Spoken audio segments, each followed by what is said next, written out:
देखिए 9 तारीख को मंडी पार्लियामेंट्री के लिए विक्रमादित्य जी नॉमिनेशन करेंगे और उसके बाद एक बड़ी जनसभा मंडी शहरी मंच में, जिसमें हज़ारों कार्यकर्ता समर्थक, जिसको माननीय मुख्यमंत्री जी भी उसमें शामिल रहेंगे, हमारी पार्टी के अध्यक्ष भी हैं और सीनियर लीडर्स भी। और 9 तारीख को ही आनंद शर्मा जी जो हमारे प्रत्याशी है कांगड़ा चंबा पार्लियामेंट्री से, उनका भी नॉमिनेशन है, जो तकरीबन 1 बजे के करीब 12:30-1 बजे कांगड़ा में धर्मशाला में होना है। और माननीय मुख्यमंत्री जी और सीनियर लीडर्स उसमें भी शामिल रहेंगे। तो कल हमारे 2 नॉमिनेशंस हैं। उसके बाद 10 तारीख को जो है हमीरपुर पार्लियामेंट्री से जो हमारे प्रत्याशी हैं सतपाल रायजादा जी, वो नॉमिनेशन करने जा रहे हैं। और शिमला पार्लियामेंट्री के जो कैंडिडेट हैं विनोद सुल्तानपुरी जी, वो शिमला में 13 तारीख को जो है अपना नामांकन भरेंगे समर्थकों के साथ, नेताओं के साथ। तो ये तो चुनाव की जो बात आपने कही, चुनाव जोरों से प्रचार आगे बढ़ रहा है। मुख्यमंत्री जी खुद दौरा कर रहे हैं, दिन में 2 से 3 मीटिंग्स कर रहे हैं और इन मीटिंगों में जो जन समर्थन लोगों का मिल रहा है, जिस तरह से लोग उमड़ रहे हैं, तकरीबन 10 से 12 मीटिंग्स अभी तक जो हुई है, सब में लोगों का समर्थन मिल रहा है। मुझे लगता है स्वाभाविक तौर पे 15 महीने की जो सरकार रही हमारी, और जिस प्रकार हमारी सरकार ने अपने कामों को आगे बढ़ाया और जो वादे किए थे, या आपदा के दौरान जिस तरह का मुख्यमंत्री जी का और उनकी टीम का काम रहा, मुझे लगता है कि लोग अभी जो 3.5 साल का और कार्यकाल हमारी सरकार का, लोगों के आशीर्वाद से ये सरकार बनी थी, तो उन 3.5 साल में भी प्रदेश के लोगों के काम हैं, चाहे गांव में हैं, चाहे किसी भी वर्ग के हैं, वो हमारी सरकार ने और माननीय मुख्यमंत्री जी ने करना है। ये प्रदेश की जनता और मतदाता इस बात को अच्छी तरह से समझता है कि कांग्रेस की सरकार को 5 साल के कार्यकाल के लिए हमने चुना है। जहाँ पर टिकट जो है बाई इलेक्शन का, असेंबली का, धर्मशाला का, मुझे पूरी उम्मीद है कि आज या कल, आज की उम्मीद है वैसे तो कि आज ही शाम तक या कल तक ये टिकट भी घोषित कर दिया जाएगा। और सवाल ये है कि जैसे जैसे प्रचार आगे बढ़ रहा है, हमने पहले भी कहा, माननीय मुख्यमंत्री जी ने भी कहा, हमारे सभी सीनियर लीडर्स ने भी, कि हिमाचल के अंदर जो देश में जो प्रचार है वो हमारे मुद्दों पे होना चाहिए, जो प्रदेश की जनता के मुद्दे हैं। लेकिन यहाँ पूरा प्रयास किया जा रहा है कि मुद्दों को भटकाने का प्रयास किया। ख़ास तौर पे जो हमारे पूर्व मुख्यमंत्री ठाकुर जयराम जी हैं, जिस प्रकार हमने 1500 रुपया महिला सम्मान निधि का हमारी सरकार ने शुरू किया, लाहौल स्पीति में वो मिलना शुरू हुआ। उसके अलावा प्रदेश में जो महिलाएं थी, जिनको 1050 रुपया या 1100 रुपया मिलते था, उनको 1500 रुपया मिलना शुरू हुआ। और इसको हम इस तौर पे देखते हैं कि 18,000 रुपया 19 साल से 59 साल के बीच की जो महिलाएं, माताएं, बहनें हैं, उनको एक सम्मान के रूप में मिलना था। लेकिन आप देखें कि भाजपा के नेता जयराम जी और उनकी पूरी टीम किस तरह से इस काम को रोकने में लगे रहे। इलेक्शन कमीशन में गए अपनी पूरी टीम को लेके कि इस योजना को रोका जाए।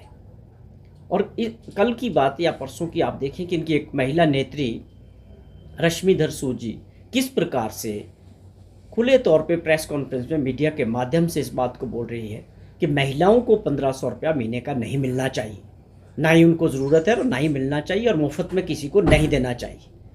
हम ये पूछना चाहते हैं भाजपा के नेताओं से, खास तौर पे पूर्व मुख्यमंत्री जयराम ठाकुर जी से, कि आप अपना और अपनी पार्टी का स्टैंड क्लियर करें। ये क्या वजह है कि आप बार बार 1500 रुपये की जो सम्मान निधि महिलाओं को मिलनी है, और हिमाचल प्रदेश देश के अंदर पहला ऐसा राज्य बन रहा है जो 18,000 रुपया सम्मान के तौर पे अपनी महिलाओं को देने वाला है। आपकी पार्टी और आप इसका विरोध क्यों कर रहे हैं? क्यों आप इलेक्शन कमीशन गए? क्या ये आपकी नेत्री द्वारा जिस ढंग से बोला गया कि हम इसके, आपको ये क्लियर करना चाहिए प्रदेश की महिलाओं को भी कि हम इसका विरोध क्यों कर रहे हैं? तो पहला सवाल ये था। उसके अलावा ओपीएस को लेके भी पूर्व मुख्यमंत्री जी को अपनी पार्टी की और अपनी स्थिति स्पष्ट करनी चाहिए। क्या आप ओपीएस का विरोध करते हैं?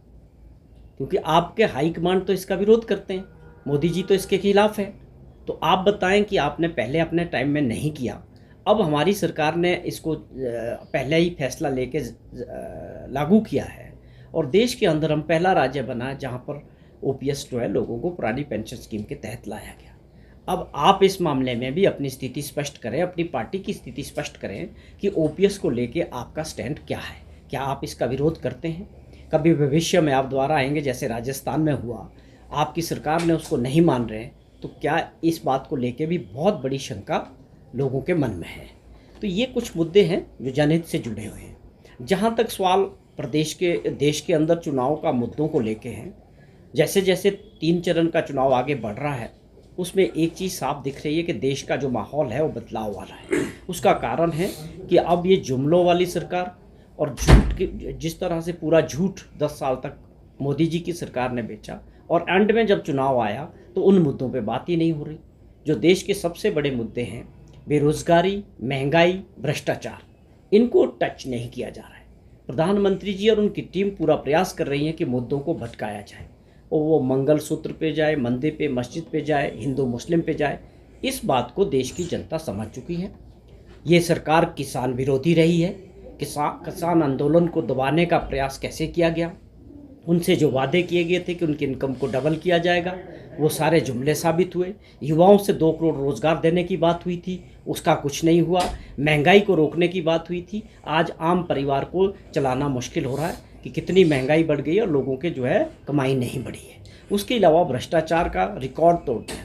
सीधे तौर पे हमारी जो आज फाइनेंस मिनिस्टर है देश की, उनके पति जो अर्थशास्त्री है, उनका इंटरव्यू मैंने देखा कि किस प्रकार उन्होंने ये कहा। मैं भाजपा की नेता की बात कर रहा हूँ, निर्मला सीतारमण जो हमारी देश की फाइनेंस मिनिस्टर है, उनके पति का इंटरव्यू मैंने खुद देखा, खुद सुना। वो कहते हैं, और हम तो बोल ही रहे थे, कि ये दुनिया का सबसे बड़ा घोटाला है जो इलेक्शन बॉन्ड के जरिए उगाही की गई। आपने ईडी, सीबीआई और इनकम टैक्स के जरिए बहुत सारी ऐसी कंपनियों से, लोगों से, कंपनियों को मिसयूज करके और भाजपा के रूलिंग पार्टी, खास तौर पे जो दल सत्ता में है, बल के जरिए, एजेंसीज के जरिए जो बॉन्ड खरीदवाए गए, ये अपने आप में सबसे बड़ा भ्रष्टाचार आज तक का इतिहास का होगा जब इसकी पूरी इंक्वायरी खुलेगी। तो ये इसके ऊपर जवाब देना चाहिए मोदी जी को। ये बताना चाहिए कि भ्रष्टाचार है कि नहीं, क्या ईडी के जरिए उगाही की गई कि नहीं की गई। ये बड़े सवाल देश के सामने हैं। तो ये मुद्दे होने चाहिए चुनाव में। जैसे जैसे चुनाव आगे बढ़ रहा है, निश्चित तौर पे ये देख रहे हैं लोग कि भाई असली मुद्दों से भटकाने का जो प्रयास किया जा रहा है, उसके पीछे सोच है कि सत्ता में बने रहना हर तरह से। तो ये तो लोकतंत्र है।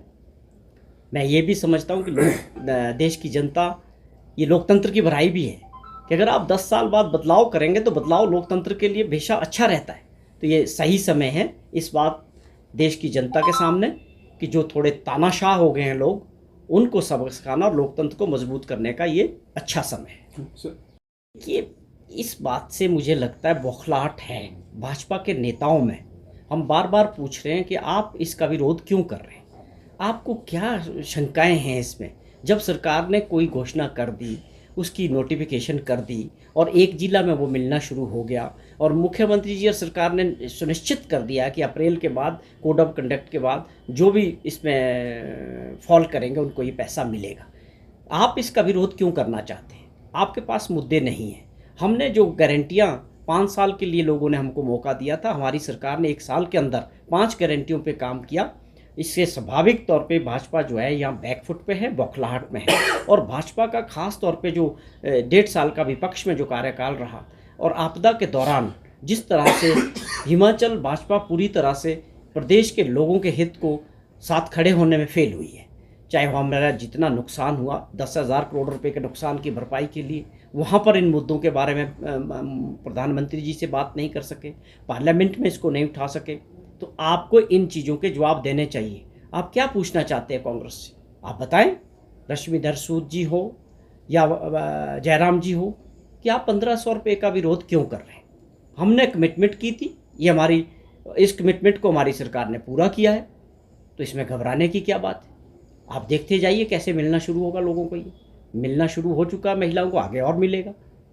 तो मैं समझता हूँ कि भाजपा के पास मुद्दे नहीं। नरेश जी, अच्छी बात है। मैं समझता हूँ ये देश हित में जिस भी सीनियर लीडर के भाजपा ने ये बात कही है, मुझे बड़ी खुशी है। मैं समझता हूँ कि वो देश की चिंता है उनको, या वो लोकतंत्र की चिंता कर रहे हैं। राहुल गांधी जी ने हमेशा लोगों के हित की बात की है। हर वर्ग की बात को लेकर राहुल गांधी जी ने पूरे देश के अंदर पदयात्राएं की है। ये पूरा देश जानता है कि वो किस तरह के नेता है। वो सही मुद्दों पर और सच्चाई की राजनीति को आगे बढ़ाना चाहते हैं। पूरे देश के अंदर किसानों के लिए बात करते हैं, बेरोजगार युवा साथियों के लिए बात करते हैं, और समाज के हर वर्ग के लिए बात करते हैं। अगर कोई खड़ा है इस तानाशाह सरकार के सामने लोगों के मुद्दों को लेके, तो वो केवल मात्र राहुल गांधी जी है, जो हिम्मत रखते हैं लोगों को मुद्दों को उठाने की। तो वो जिनने भी इस बात को समझा है, मुझे लगता है आज देश का मतदाता और देश की जनता भी इस बात को समझ रही है कि राहुल गांधी जैसे नेता की ज़रूरत, जो सच्चाई और ईमानदारी से देश की सेवा करना चाहते हैं और हर वर्ग के लिए जो ज़रूरतमंद लोग हैं उनके लिए काम करना चाहते हैं, आज हमें ऐसे नेता की ज़रूरत है।